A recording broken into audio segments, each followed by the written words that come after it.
आप सभी को मेरा नमस्कार। मेरा नाम अनिल कौशिक है और मैं गवर्नमेंट मॉडल संस्कृति सीनियर सेकेंडरी स्कूल सांगी रोहतक में कार्यरत हूँ।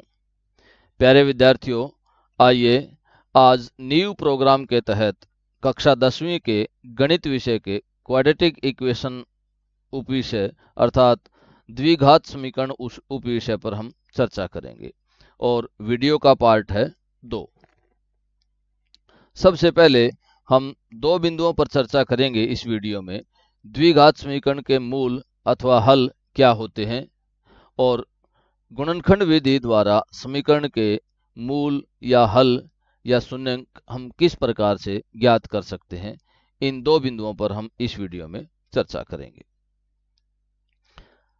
अक्सर हम देखते हैं कि द्विघात समीकरण के लिए जो क्वेश्चन हमें प्राप्त होते हैं, किसी क्वेश्चन में लिखा होता है कि द्विघात समीकरण के मूल निकालिए, किसी में लिखा होता है द्विघात समीकरण को हल कीजिए, द्विघात समीकरण के शून्यंक ज्ञात कीजिए।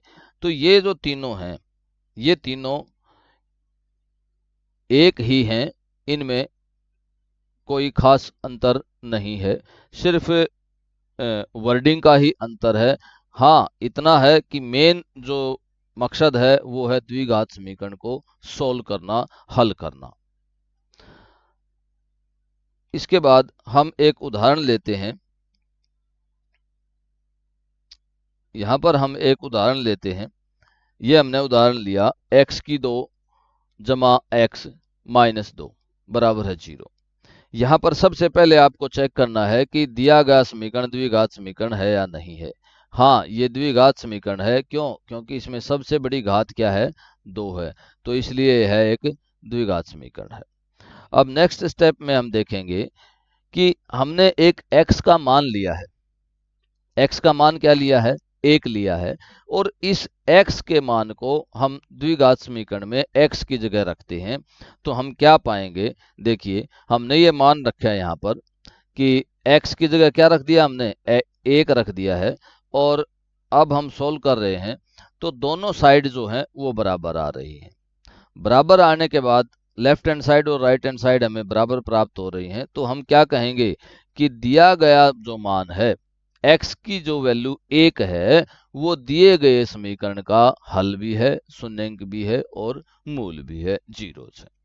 सिर्फ अंतर इतना रहता है कि जब शून्यंक की बात करता है, वो मूल की बात करता है और हल की बात करता है, तो यहाँ से x को इस प्रकार भी लिखा जा सकता है कि x minus 1 is equal to 0। ये इस प्रकार भी यहाँ पे लिखा जा सकता है, तो इससे विद्यार्थी कंफ्यूज ना हो। इसमें और ऊपर वाली स्थिति में कोई अंतर नहीं है, क्योंकि इसमें सिर्फ इतना अंतर है कि -1 को अगर हम दूसरी तरफ लेके जाएंगे, -1 को अगर हम दूसरी तरफ लेके जा रहे हैं, यहाँ से इधर लेके जा रहे हैं -1 को, तो ये क्या हो जाएगा? ये प्लस का 1 हो जाएगा, और वो जो ऊपर आपको दिखाई दे रहा है x बराबर 1, वो दोनों की सेम स्थिति है। आइए अब आगे चलते हैं, एक उदाहरण लेते हैं और इसको थोड़ा सा और अच्छी प्रकार से समझते हैं कि क्या x बराबर 3 और x बराबर -4 समीकरण x की 2 जमा x माइनस 12 का बराबर 0 का एक मूल है या नहीं है। ये मूल हमें चेक करना है। तो देखिए किस प्रकार से चेक करेंगे। पहले हम x बराबर 3 लेते हैं और दूसरी साइड में हम लेते हैं x बराबर -4। दोनों के लिए हम मूल की स्थिति चेक करेंगे कि ये मूल हैं या नहीं है। उसके बाद हमने अपने समीकरण में लेफ्ट हैंड साइड में हमने x की जगह क्या मान रखा? 3 मान रखा। ये देखिए, x की जगह यहाँ भी 3 रख दिया और x की जगह यहाँ भी 3 रख दिया, क्योंकि पहली स्थिति में जो हमारे पास x की 2 है द्विघात समीकरण में, तो 3 की 2 रख दिया हमने। उसके बाद x है तो हमने क्या रख दिया? 3 रख दिया। अब हम इसको सोल्व करते जाते हैं। 3 की 2 जो है वो 9 हो जाएगा, और जमा 3 minus 12 as it is. Right hand side साथ साथ चल रही है, क्योंकि राइट हैंड साइड हमारे दिए गए समीकरण में क्या है? 0 है। उसके बाद हमारे पास कैलकुलेशन करने के बाद 12 माइनस 12 आ गया और हमें क्या प्राप्त हुआ है लास्ट में कि 0 बराबर है 0। और यहाँ पर क्या मिला हमें कि लेफ्ट हैंड साइड और राइट हैंड साइड जो है वो दोनों क्या है, बराबर है। तो यहाँ पर हम क्या कहेंगे कि जब दोनों साइड बराबर आ जाती हैं तो x बराबर 3 जो है वो इसका दिए गए समीकरण का हल है, मूल है। इसी प्रकार हम x बराबर -4 के लिए चेक करते हैं। तो देखिए x की जगह हमने क्या रखा, -4 रखा। ये देखो x स्क्वायर था तो -4 का होल स्क्वायर हो गया, और इसी तरह से यहाँ पर केवल x था तो हमने -4 यहाँ पर वैल्यू x की रख दी। अब ये वैल्यूज रखने के बाद हमें क्या प्राप्त हुआ कि -4 को -4 से गुणा करेंगे तो क्या आ जाएगा, 16 आएगा। और इसी तरह से ये प्लस और माइनस जो है, यहाँ पर देखिए ये प्लस और माइनस का साइन जो है वो माइनस में चेंज हो जाएगा, और इस तरह से -4 और -12 आ जाएगा।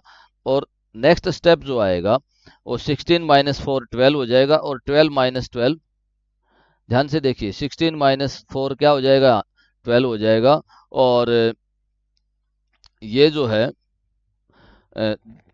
नेक्स्ट स्टेप में क्या आ जाएगा, 0 आ जाएगा। 12 में से 12 हमने जो घटाया वो क्या प्राप्त हुआ, 0 प्राप्त हुआ। और इसी प्रकार हमें लेफ्ट हैंड साइड और राइट हैंड साइड इक्वल मिली। और जब लेफ्ट हैंड साइड और राइट हैंड साइड जो इक्वल आ जाती हैं तो हम क्या कहेंगे कि दिया गया मान, यहाँ पर क्या लिखेंगे कि x बराबर है, x बराबर -4 क्या है, दिए गए समीकरण का, दिए गए समीकरण का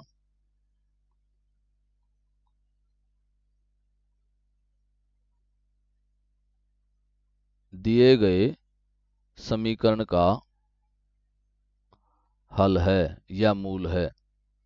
हल भी कह सकते हैं आप, और क्या कह सकते हैं, मूल कह सकते हैं, या शून्यंक भी कह सकते हैं। ये दिए गए समीकरण का हल है या मूल है। तो इस प्रकार हम जांच करेंगे कि जो दिया गया मान है वो समीकरण का हल है या मूल है अथवा नहीं। आइए अब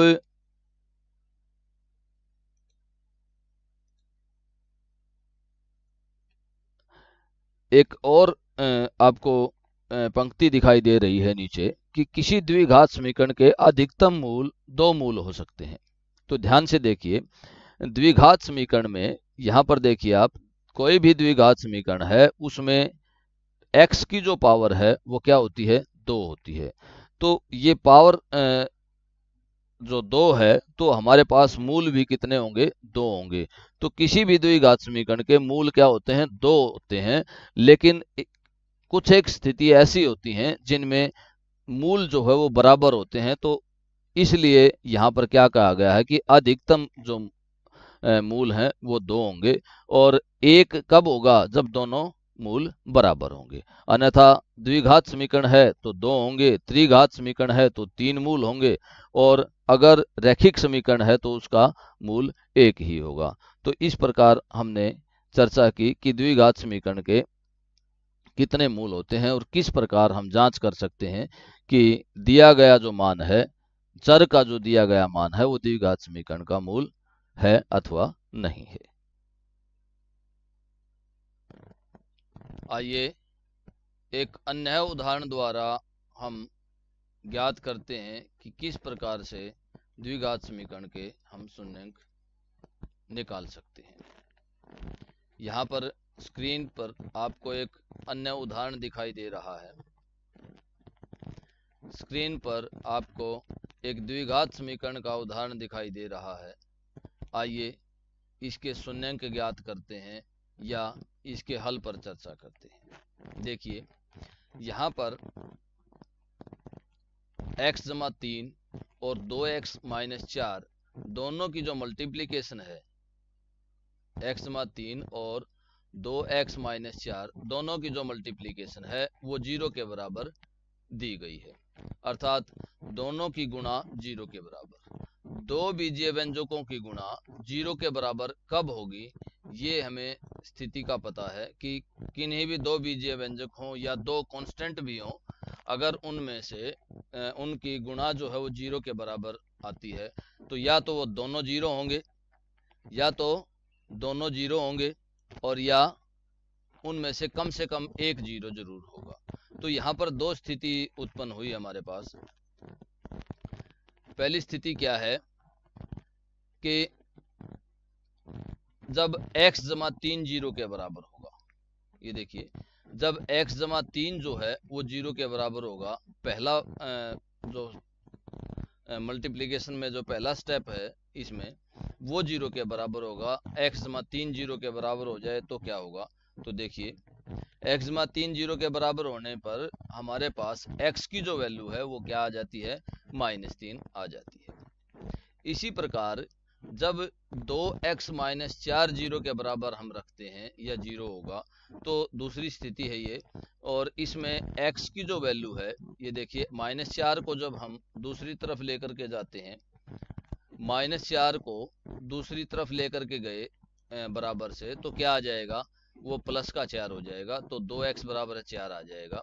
और इसके बाद अगर हम यहाँ से x की वैल्यू निकालें तो वो क्या आ जाएगी, 4/2। तो इस प्रकार से, और x की वैल्यू 4/2 मतलब 2।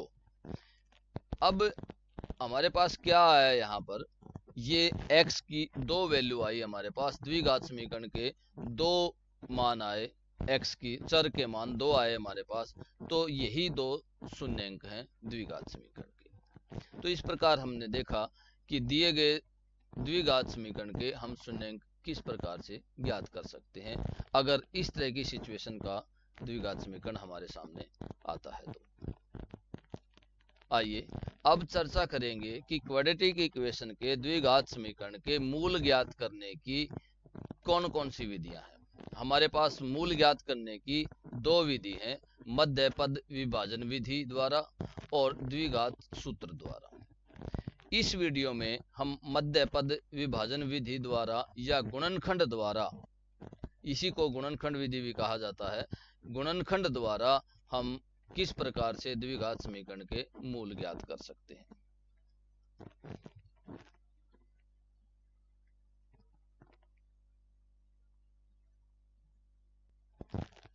आपको स्क्रीन पर जो दिखाई दे रहा है वो एक द्विघात समीकरण का उदाहरण है। आइए गुणनखंड विधि द्वारा या मध्य पद विभाजन विधि द्वारा इस द्विघात समीकरण के शून्यंक या हल ज्ञात करेंगे।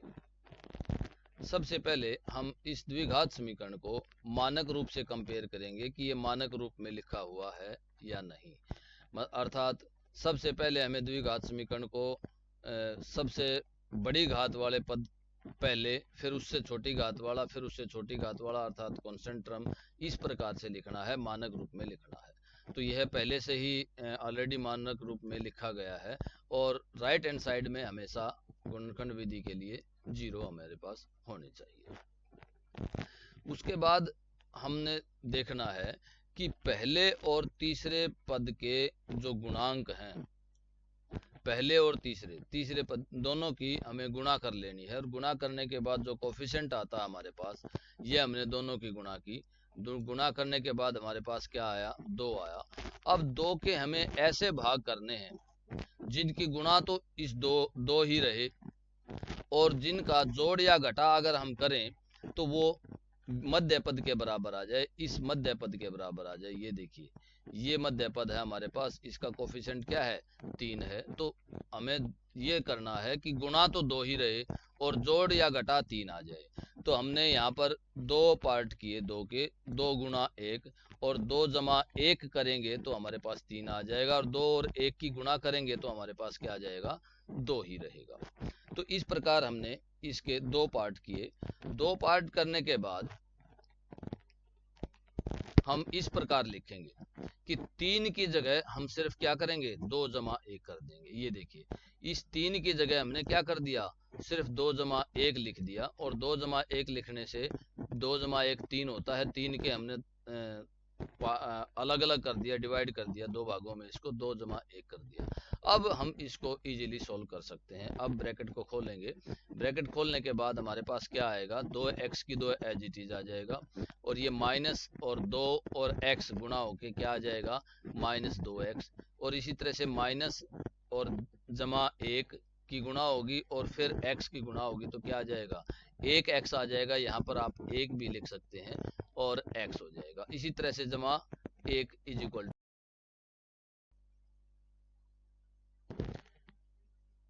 एक बार पुनः देखें कि यहाँ से हमने 3 के 2 पार्ट किए, 2 जमा 1, और ये x है जमा 1 बराबर 0, ये यूं का यूं और एज इट इज है समीकरण। अब उसके बाद हमने ब्रैकेट को खोला, ब्रैकेट को खोलते हुए हम क्या करते हैं, माइनस है बाहर तो साइन चेंज हो जाएंगे, तो माइनस और 2 और x, ये -2x हो जाएगा, और इसी तरह से माइनस प्लस माइनस हो जाएगा, -x, तो 1x भी लिख सकते हैं यहाँ पर और x भी लिख सकते हैं, और +1 इज इक्वल टू 0, ये एज इट इज है। अब हम क्या देख पा रहे हैं कि पहले दो स्टेप्स में से क्या कॉमन आ रहा है, और दूसरे दो स्टेप्स में से लास्ट के दो स्टेप हैं उनमें से क्या कॉमन आ रहा है।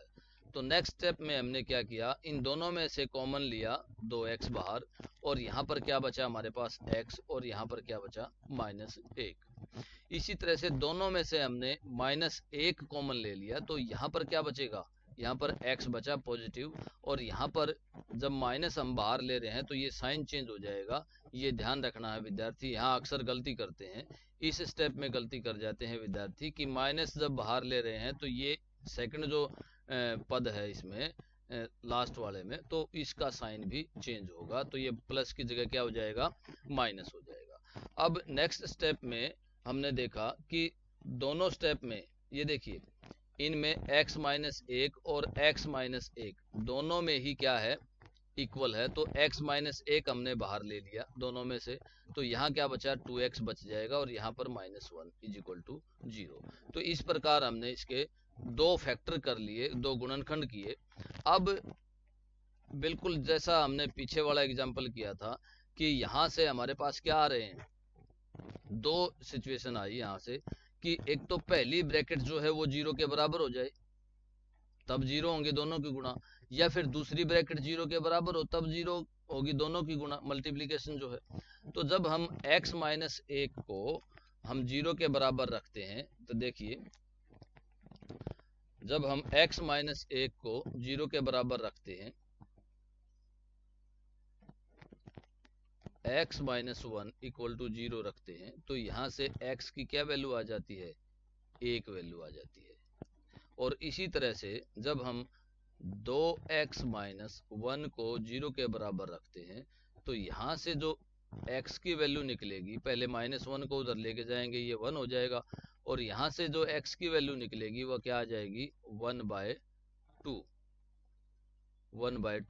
क्योंकि ये 2 गुणा में है तो उधर मल्टीप्लीकेशन में हो जाएगा, मल्टीप्लाई हो जाएगा। तो इस प्रकार हमारे पास यहाँ से दो मूल आए, दो मूल हमने ज्ञात कर लिए। यहाँ पर ये देखिए, एक मूल कौन सा है, पहला मूल तो हमने क्या ज्ञात किया, x बराबर है 1, और इसी तरह से दूसरा मूल हमारे पास क्या आ गया, x बराबर है 1/2। तो इस द्विघात समीकरण के, दिए गए द्विघात समीकरण के हमने दो मूल ज्ञात किए, या हल ज्ञात किया, या सॉल्यूशन किया इसका कि x = 1 एंड x = 1/2।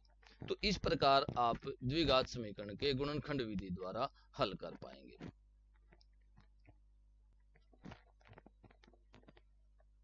आइए अब एक द्विघात समीकरण के अन्य उदाहरण पर चर्चा करते हैं, जो कि आपको स्क्रीन पर दिखाई दे रहा है। वो एक मल्टीपल चॉइस क्वेश्चन है, लेकिन हमें हल करके ही बता पाएंगे हम कि ABCD में से कौन सा ऑप्शन सही है। समीकरण x की 2 बराबर है 25 के मूल ज्ञात कीजिए। अब हमें इसमें किस प्रकार से सॉल्यूशन करना है, हमें पहले समीकरण लिखना है। समीकरण लिखने के बाद देखिए, एक्स स्क्वायर है, यहाँ पर ये क्या है, x की पावर 2 है, तो जब हम इस पावर को दूसरी तरफ ट्रांसफर करेंगे, हमारा मूल ज्ञात करने का मकसद क्या है कि जो चर है, जो x है, उसका मान निकालें। तो x के साथ क्या है, पावर है, तो पावर को दूसरी तरफ लेके जाएंगे तो हमारे पास क्या आ जाएगा, देखिए पावर 1/2 हो जाएगी उधर, अर्थात वो √25 हो जाएगा। तो x की वैल्यू यहां से क्या आई, देखिए आगे चलते हैं।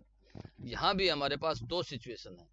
देखिए यहाँ दो सिचुएशन कैसे हैं कि जो 25 है उसके जब हम रूट निकालते हैं, उसको जब सोल्व करते हैं यहाँ पर, तो क्या आता है कि अगर हम 5 को 5 से गुणा करें तो भी 25 आता है, और -5 को अगर -5 से गुणा करें तो भी क्या आता है, 25 आता है। तो यहाँ से हमारे पास दो सिचुएशन आई, एक सिचुएशन ये और एक सिचुएशन ये।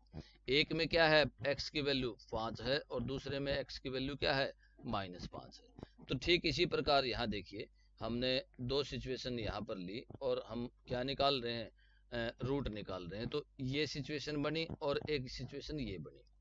उसके बाद हमारे पास आंसर क्या आना चाहिए, x की वैल्यू क्या आनी चाहिए। तो यहां से हम x की वैल्यू जब हम निकालेंगे तो क्या आ जाएगी, +-5। तो इस प्रकार हम कह सकते हैं कि हमारा जो C आंसर है, C जो आंसर है वो बिल्कुल सही है। तो इस तरह से आपको x² = 25 जैसे समीकरण हल करने हैं।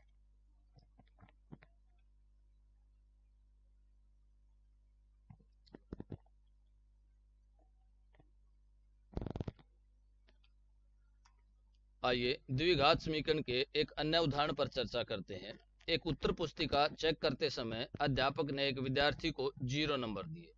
विद्यार्थी द्वारा निकाले गए समीकरण के शून्यंक आपको दिखाए गए हैं। सोचिए उसने कहाँ गलती की है। तो ध्यान से देखिए यहाँ पर क्या गलती की गई है। मैं इसका आपको स्क्रीन पर सॉल्यूशन भी दिखा रहा हूँ। गुणनखंड विधि में मैं इसका स्क्रीन पर आपको सॉल्यूशन भी दिखाऊंगा। तो देखिए सबसे पहले हमने क्या लिया, द्विघात समीकरण लिया और द्विघात समीकरण को पहले मानक रूप में लिखना है। ये क्या जरूरी है, मानक रूप में लिखना जरूरी है। ये मानक रूप है। सबसे पहले हमने क्या किया, मानक रूप में लिखा, जबकि लेफ्ट हैंड साइड में मानक रूप में समीकरण को नहीं लिखा गया है। ये ध्यान देना है यहाँ पर। उसके बाद मानक रूप में लिखने के बाद हमें फैक्टर करने हैं। फैक्टर करने का क्या तरीका है कि पहले के गुणांक और पहले पद के और तीसरे पद के गुणांक को हमें मल्टीप्लाई करना है। तो हमारे पास क्या आ जाएगा, 6 आ रहा है और 6 को हम दो फैक्टर में लिखेंगे। दो फैक्टर में हमारे पास क्या आना चाहिए, उनका अंतर या जोड़ या घटा जो है वो बीच वाले का कोफिशिएंट आना चाहिए। तो हमारे पास क्या आ रहा है, देखिए 3 और 2 अगर हम लेते हैं तो इसको हम इजीली सोल्व कर पाएंगे। 3 और 2, तो 3 - 2 1 आ जाएगा और 3 और 2 की गुणा करेंगे तो क्या आ जाएगा, 6 आ जाएगा। हमने इस 1 की जगह देखिए यहाँ पर 1 है, ये रहा, ये जो है ये 1 है यहाँ पर। इसको सोल्व करेंगे तो हमारे पास क्या आ रहा है, ये मैं थोड़ा सा जल्दी सोल्व कर रहा हूँ यहाँ पर, क्योंकि हम इस तरह का क्वेश्चन पहले भी कर चुके हैं। अब यहाँ पर क्या किया गया है, देखिए इस ब्रैकेट को खोला गया है। ब्रैकेट इसके साथ खोलते हुए इसके साथ भी गुणा होगा तो ये ये +3x आ जाएगा और ये -2x आ जाएगा और एज इट इज है सारा। उसके बाद नेक्स्ट स्टेप क्या होगा कि पहले दो में से हम क्या कॉमन निकाल पा रहे हैं, x कॉमन निकाल पा रहे हैं और हमारे पास क्या बचा अंदर ब्रैकेट के अंदर, यहाँ से x बच गया, यहाँ से 3 बच गया। इसी तरह से लास्ट के जो दो स्टेप हैं उनमें से क्या कॉमन निकाल पा रहे हैं, -2, और यहाँ पर क्या बचा, x बचा और यहाँ पर 3 बच गया। लेकिन ये ध्यान रखना कि अगर हम माइनस बाहर निकाल रहे हैं तो पीछे वाली जो टर्म है उसका साइन चेंज हो जाएगा। तो ये माइनस का क्या हो गया, यहाँ पर प्लस हो गया है, ये हमें ध्यान रखना है।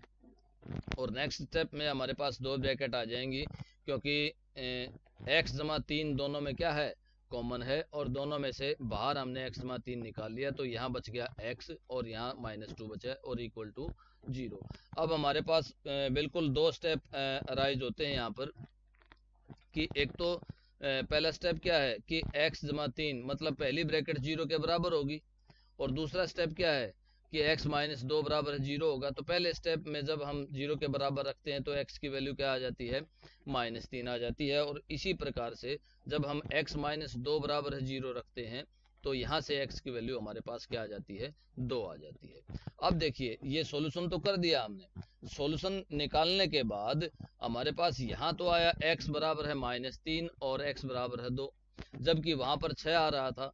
तो गलत क्या है, ये गलत है, ये क्वेश्चन गलत है। क्यों गलत है, क्योंकि इस क्वेश्चन में हमने क्या नहीं किया, इसको मानक रूप में नहीं लिखा। मानक रूप में लिख करके तब हमें सोल्व करना है। तो नीचे आपको जो दिखाई दे रहा है कि गुणनखंड विधि में RHS सदैव 0 के बराबर होना चाहिए, बिल्कुल 0 के बराबर होना चाहिए। इस 6 को हमें दूसरी तरफ लेके जाना था, तो इसलिए इस क्वेश्चन का जो पहले वाला जो लेफ्ट हैंड साइड वाला सॉल्यूशन है वो गलत है और राइट हैंड साइड वाला जो सॉल्यूशन है वो सही है। आइए अब आगे चलते हैं। आगे होमवर्क है और होमवर्क में 2 क्वेश्चन आपको दिए गए हैं। सभी विद्यार्थी इन 2 क्वेश्चंस को बहुत ही आसानी पूर्वक हल कर पाएंगे। आज की कक्षा में हमने जो सीखा उसके आधार पर अगले कुछ प्रश्नों के उत्तर दीजिए। प्रश्न 1, प्रश्न 2, प्रश्न 3,